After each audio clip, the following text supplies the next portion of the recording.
Olá, muito bom dia, seja você bem-vindo, seja você bem-vinda a mais um ISTV primeira edição, nessa quinta-feira, dia 20 de fevereiro. Estamos ao vivo para 30 municípios do estado de São Paulo, aqui no Litoral Norte, operando pelo 44.1, enquanto no Litoral Sul pelo 36.1. Essa é sua ISTV HD. Vamos conferir agora quais são os destaques da edição de hoje, aqui no primeira edição. Câmara aprova moção de repúdio ao DER. Prefeito e artesãos conversam sobre otimização de espaço na Rua da Praia. Caraguatatuba recebe nova UPA, desta vez na região sul e com polêmicas. Banco Central lança o Pix, meio de pagamento que será mais prático que TED, DOC e boleto. Além disso, nós vamos verificar como é que fica a previsão do tempo, travessia das balsas, entre outras notícias, a partir de agora, aqui na ISTV. No ar, Jornal ISTV.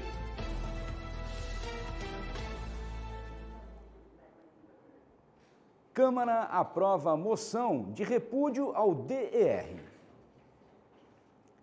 Na noite da última terça-feira, durante a terceira sessão ordinária do ano, foi aprovada por unanimidade a moção de repúdio número 05/2020 do vereador Evandro do Nascimento, o Vandinho, que manifesta repúdio ao Departamento de Estrada e Rodagem, o DR, pelo descaso com a comunidade de bananeiros da região. A Associação dos Bananeiros do Jaraguazinho e região é uma entidade de tradição cultural no município, estabelecida no entorno da Tamoios por quase 30 anos, que tiram seu sustento e ajudam na renda familiar através de vendas de produtos ao longo da rodovia. De acordo com a propositura, com a ampliação da Tamoios, a comunidade dos bananeiros perdeu seu espaço no município, tendo algumas famílias que estão sofrendo com esse descaso do DER.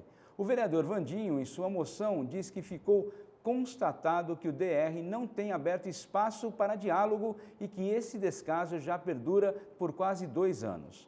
Na pauta da ordem do dia foi aprovado o projeto de lei 02/20 do vereador Francisco Carlos Marcelino, o Carlinhos da Farmácia, que denomina de Rua Pastor Regivaldo Francisco Paulino a Rua 15, loteamento Pontal Santa Marina, bairro Praia das Palmeiras. Pastor Regivaldo nasceu em Pernambuco e chegou em Caraguatatuba no ano de 2006 e desde então vem deixando um legado de trabalho árduo na cidade, trabalhou com materiais recicláveis, foi motorista e estas vivências deram a ele o conhecimento prático do sofrimento do povo, aumentando nele a compaixão pelos seus irmãos. Pastor Regivaldo morreu em 9 de agosto de 2019.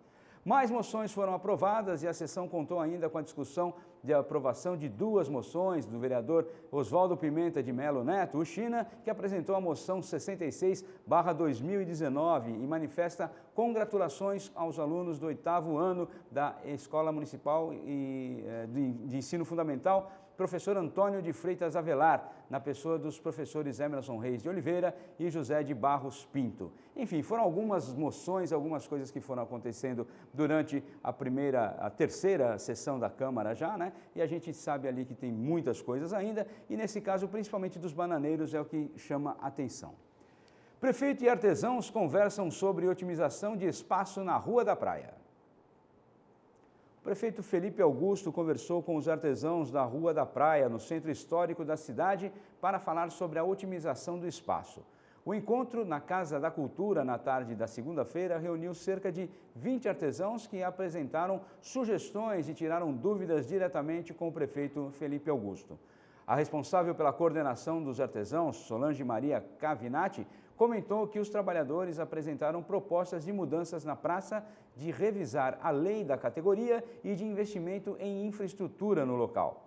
A reunião, segundo ela, foi muito boa e tempo de esclarecer dúvidas. Todos os artesãos falaram diretamente com o prefeito e apresentaram suas dúvidas e sugestões. Abre aspas, o prefeito nos deu liberdade para adaptar o espaço e apresentar nossa arte. Estou muito satisfeita. Fecha aspas. Esse foi o comentário de Roseli Ibanes Soares, artesã desde 2001 na Rua da Praia. Outra artesã há mais de 20 anos de atividade, Maria Rubeniza, considerou a oportunidade de falar com o prefeito da cidade como esclarecedora e de grande valia. Tirou todas as dúvidas e deu liberdade. Foi muito bom, segundo Marisa. Nossa gestão é feita junto com a população em parceria com o diálogo. Nossas ações são pautadas a partir do que o trabalhador pensa e entende por necessidade. É o governo municipal se colocando como parceira da população, foi a explicação dada pelo prefeito Felipe Augusto. São 11h37, nós vamos à primeira pausa aqui no ISTV, primeira edição, mas voltamos já já porque temos muito a conversar. Então já sabe, não sai daí não porque é lá e cá.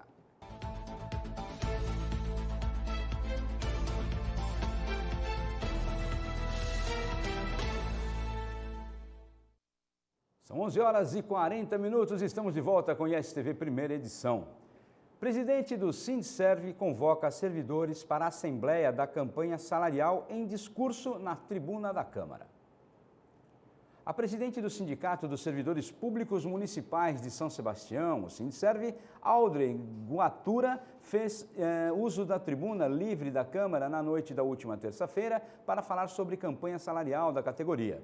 A dirigente sindical destacou que, por este ser um ano eleitoral, a recuperação das perdas salariais dos funcionários da Prefeitura só pode ocorrer até março e, até o momento, a administração não respondeu à pauta de reivindicações protocolada em janeiro. Na tribuna, a presidente explicou que, somadas as perdas, os trabalhadores também reivindicam que ocorra o reajuste inflacionário 2020, além da revisão dos valores dos vales alimentação e refeição e questões socioeconômicas. Audrey aproveitou para convocar todos os servidores públicos para a Assembleia Geral Extraordinária, que será realizada no dia 4 de março, na sede central do Sindserv, com segunda chamada às 18h30, para que possam definir juntos as próximas ações da categoria. Segundo o Sindserv, a pauta de reivindicações foi definida em assembleias realizadas em janeiro e foi protocolada por meio do ofício 16/2020. Os trabalhadores cobram revisão salarial, que se refere a 3,06% índice inflacionário da base 2018, 3,24% de 2020 e 15% referente ao compromisso firmado pela administração no primeiro ano de mandato para a reposição das perdas salariais, sendo 5% ao ano, porém cumprido somente em 2017. Cobram também o reajuste do Vale-Refeição de 20 para o valor de R$ 24,26 diários e do Vale Alimentação de 300 para R$ 363,90. O servidor público merece respeito e está cobrando seus direitos. Reajuste e recuperação das perdas salariais, revisão dos vales são também compromissos que a administração firmou e os trabalhadores da Prefeitura só estão cobrando que isso não fique só na promessa. Construímos uma tradição de luta nos últimos anos e seguimos firmes pela garantia da valorização de toda a categoria. Essa foi a fala que ficou frisada pela presidente. A categoria também reivindica questões socioeconômicas, como a criação do plano de cargos, carreira e salários e a implantação dos estatutos do Magistério e da Guarda Civil Municipal, de acordo com lei federal. Os trabalhadores também exigem o fim do assédio moral, o pagamento dos adicionais de insalubridade, periculosidade e risco à atividade, e que todos os servidores tenham equipamentos de proteção individual, os EPIs, uniformes e identificações adequadas. A sede central do Sindserv fica na rua José Davi do Vale, número 33, no centro. E mais informações podem ser colhidas pelo telefone 3892-1545. Caraguatatuba recebe nova UPA, desta vez na região sul. A Prefeitura de Caraguatatuba inaugurou ontem a unidade de pronto atendimento, a UPA, da Zona Sul, no bairro Perequemirim, que terá atendimento de urgência e emergência 24 horas. E junto com a UPA foi entregue também a base descentralizada do SAMU. Apesar de significar algo positivo para os moradores de Caraguatatuba, uma questão levantada por representantes da antiga gestão gera polêmica em relação ao investimento feito. Segundo João Alarcon, secretário de Obras no final da gestão passada, a obra da UPA havia sido licitada em 2014 e o contrato firmado foi no valor de R$ 4.060.000. O então secretário afirma ainda que em 2016, 97% das obras já haviam sido concluídas e com R$ 323.000 de saldo no caixa para término da UPA Sul. Alarcon alega que não sabe por que a gestão atual demorou tanto para dar andamento na obra que acabou ficando exposta a depedrações e ainda diz que foi feita uma nova licitação na ordem de R$ 4.327.000, valor que daria então o dobro do licitado no início. Procurada por nossa produção, a Secretaria de Comunicação da atual gestão da Prefeitura de Caraguatatuba nos respondeu com a seguinte nota e eu leio na íntegra para os senhores.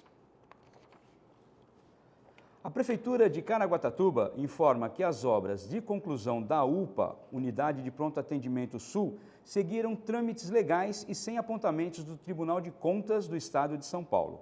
Não houve superfaturamento, o que houve foi pagamento sem a realização do serviço por parte da gestão anterior, devidamente comprovado em laudo judicial. Importante salientar que as obras da UPA Sul foram iniciadas em 2013, com prazo de execução de 18 meses pela empresa contratada à época, pela antiga gestão. A empresa é a Volpe Construtora e Transportes Limitada, de São Sebastião. O preço inicial era de R$ 3,5 milhões de reais. Meses depois, algumas paralisações ocorreram, como, por exemplo, por falta de materiais para o aterro e houve registro de 4 aditamentos, onde o último indicou a finalização da obra em 11 de dezembro de 2016, antiga gestão, o que não ocorreu, ou seja, a obra não foi concluída e sequer existiu dinheiro em caixa para término da mesma. A gestão anterior licitou a obra em R$ 3,5 milhões de reais, mas não concluiu e ainda efetuou pagamento de serviços não prestados. Uma auditoria feita no local em 2017, solicitado pela atual gestão, apontou várias irregularidades, o que gerou ação civil pública do Ministério Público e bloqueio de bens de agentes políticos da antiga gestão. Na ação, houve indícios de fraude na metragem e irregularidades na vistoria, além da falta de controle de materiais e relatórios, bem como pagamentos à empresa terceirizada sem a devida medição. Na oportunidade, verificou-se ainda que não foi previsto nem sequer no projeto a instalação de gases medicinais para atender os pacientes da unidade. E ainda eles seguem na nota dizendo: após os atos de vandalismo e a liberação por parte da Justiça, nova licitação foi feita em novembro de 2018, sendo a obra finalizada agora no começo de fevereiro. O valor para a conclusão do empreendimento e construção da base do SAMU da região sul, que fica ao lado da UPA, girou em torno de R$ 4.200.000. Por fim, importante salientar que a empresa contratada pela antiga gestão é investigada pela Polícia Federal e o seu proprietário foi preso e deve ser inserido no programa de delação premiada. Sobre o contrato assinado pela empresa, os questionamentos devem ser feitos para os membros da antiga gestão. Então, essa foi a nota emitida pela Secretaria de Comunicação da atual gestão e que nós lemos para os senhores, tá certo? Então, vamos dando sequência ao nosso ISTV primeira edição, dizendo que Banco Central lança o Pix, meio de pagamento que será mais prático que TED, DOC e boleto. O Banco Central lançou na manhã de quarta-feira o Pix, um meio de pagamento eletrônico que promete ser mais rápido e prático que as transações feitas via DOC, TED ou boleto bancário. As instituições financeiras e de pagamento com mais de 500 mil contas, que incluem todos os principais bancos do país, serão obrigadas a oferecer a opção a seus clientes, a partir do dia 16 de novembro, quando o Pix começa a funcionar. Uma das principais vantagens do Pix, segundo o Banco Central, é que as transações poderão ser feitas em qualquer horário, dia da semana ou do ano, diferentemente do que ocorre com DOC e TED, que possuem restrições. Além disso, o pagamento será efetuado em no máximo 10 segundos. No TED, por exemplo, o tempo máximo é de 1h30. As empresas terão liberdade para cobrar tarifas de seus clientes, como se faz, por exemplo, no TED e no DOC. O Pix poderá ser utilizado em todos os dispositivos eletrônicos das instituições financeiras ou de pagamento, como aplicativos para smartphones e caixas eletrônicos. A nova modalidade também poderá ser usada para qualquer tipo de transação, como transferências de dinheiro entre pessoas ou empresas, realizar compras presencialmente ou na internet, pagar contas domésticas como água e luz, além de pagar taxas públicas como os de passaportes ou impostos, ou de serviços públicos como o transporte público. O Banco Central acredita que o Pix será mais utilizado em smartphones, pois as instituições financeiras ou de pagamento vão disponibilizar em seus aplicativos a opção. A finalização da transação poderá ser feita por QR Code ou por preenchimento de dados pessoais como CPF, e-mail ou número de celular. Os mecanismos de segurança para a autenticação do usuário vão variar de acordo com a instituição. Entre os exemplos práticos citados pelo Banco Central está a possibilidade de pagar um pipoqueiro por meio de um QR Code gerado pelo vendedor, com o pagamento feito pelo aplicativo da instituição financeira na qual o consumidor tem conta. Queda de elevador que matou 4 pessoas em Santos completa 50 dias sem nenhuma resposta. 50 dias depois da queda do elevador que matou 4 pessoas da mesma família no edifício Tiffany, na Vila Belmiro, em Santos, não houve nenhuma resposta conclusiva a respeito do que causou o acidente. Tudo aconteceu na noite de 30 de dezembro do ano passado. O elevador despencou desde o 5º andar e passou por 8 níveis, matando 4 pessoas da mesma família. Juscelina Santos, esposa de um suboficial da Marinha, o prédio era destinado exclusivamente a militares da corporação, por isso, então, eles moravam lá. O casal Edilson Donizete e Lucineide de Souza Góes, além do filho Eric Miguel. Segundo o Instituto Médico Legal, a causa foi politraumatismo. Os laudos periciais ainda não foram concluídos pelo Instituto de Criminalística de Santos. Eles dependiam do trabalho do Núcleo de Física do Instituto de Criminalística da Polícia Científica, em São Paulo. O órgão já concluiu as análises de 2 conjuntos de peças de elevador e os dados estão à disposição. Elas passaram por vários exames e equipamentos no núcleo de física, dentre eles o microscópio eletrônico de varredura e o novo raio-x. O microscópio aumenta mais de 600 mil vezes uma amostra de uma peça de local de crime e pode chegar a mostrar, por exemplo, se a estrutura se partiu ou se foi fabricada com defeito. Vale ressaltar que todos os profissionais têm larga experiência e formação no assunto, inclusive no exterior. Os peritos criminais do Núcleo de Física interpretam gráficos e exames de forma científica para a elaboração dos laudos periciais. A Marinha, por sua vez, aguarda um inquérito policial para terminar o seu. E a corporação também fica de mãos atadas, porque só pode substituir o equipamento depois disso. Enquanto isso, a Marinha disponibilizou residências para os familiares das vítimas e moradores do edifício que tenham alguma dificuldade motora em razão da ausência do elevador. Algumas pessoas, inclusive, já se mudaram do local dentro dessas circunstâncias. E é uma forma de, segundo a corporação, minimizar os transtornos causados pelo acidente. Soma-se a isso assistência social e psicológica. São 11 horas e 52 minutos, nós vamos agora a mais uma pausa aqui no ISTV Primeira Edição e voltamos já já. Então não sai daí não, porque é lá e cá.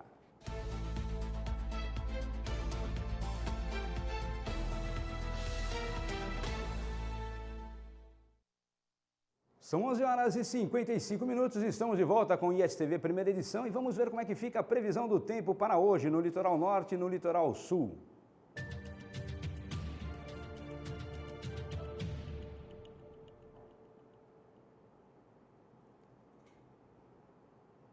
Vemos aí então que o sol continua realmente bastante forte, nós aqui já estamos sentindo isso na pele, literalmente. Veja só que em Caraguatatuba a máxima deve chegar hoje a 33 graus com mínima de 23. Em São Sebastião a máxima atinge os 29 graus e a mínima de 25 graus.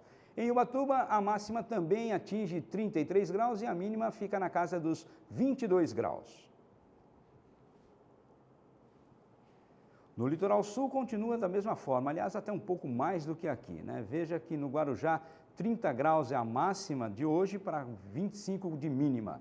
Em Santos, os termômetros chegam na casa dos 32 graus, com mínima de 24 graus. Já em Bertioga, a máxima chega a 30 graus e a mínima chega a 24 graus.